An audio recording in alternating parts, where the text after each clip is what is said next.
Hello and welcome to this Kilner tutorial. Today we will be showing you how to fill and seal your Kilner jars. Before you start, you will need the following Kilner equipment: muslin pan, pan rack, jam funnel, jar tongs, relative Kilner jars, ladle, lid lifter and metallic spatula. Check your jars for any defects. If you find any cracks or chips, please discard your jars and replace with new ones.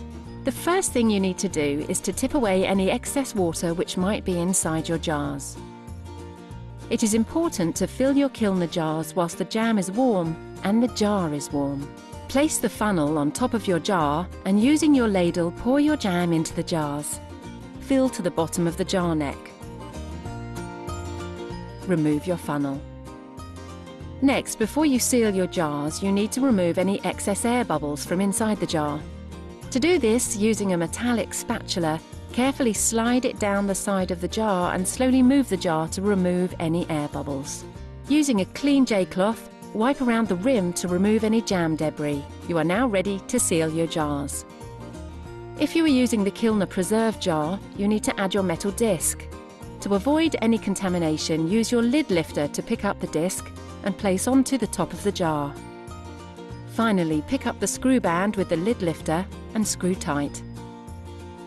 If you're using the Kilner Twist Top Jar, again using your lid lifter, place the lid onto the top of the jar and screw tightly closed.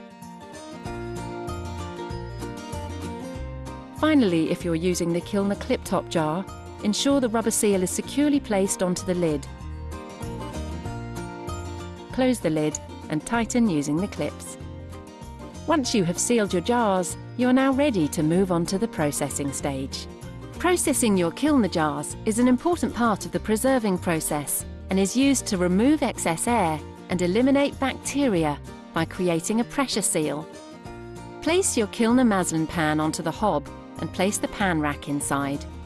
Carefully place your jars inside the pan.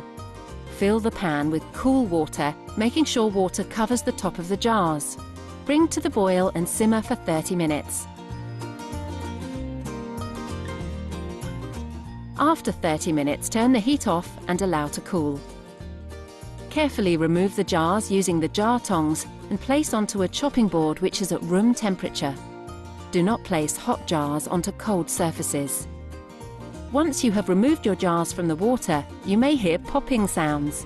This is perfectly normal and indicates air is escaping and a pressure seal is forming. Leave your Kilner jars to cool for 24 hours. After 24 hours, you need to check the seals have formed correctly. If you are using the Kilner preserve jar, a successful seal will result in a convex lid. A failed seal will show the disc moving up and down when pressed. The same applies to the Kilner Twist Top jars. Finally, if you're using the Kilner Clip Top jar, make sure the seal has formed correctly by first holding the lid down and gently undo the clips. Slowly let go of the clip. If the lid does not pop open, then the seal has formed correctly. Your finished jam can be stored in a cool, dry place for up to 6 months. If for any reason you have a failed seal, reprocess your jars by immersing them in water again and bringing to the boil again for a further 30 minutes. For more handy hints and tips, please visit our website www.kilnerjar.co.uk.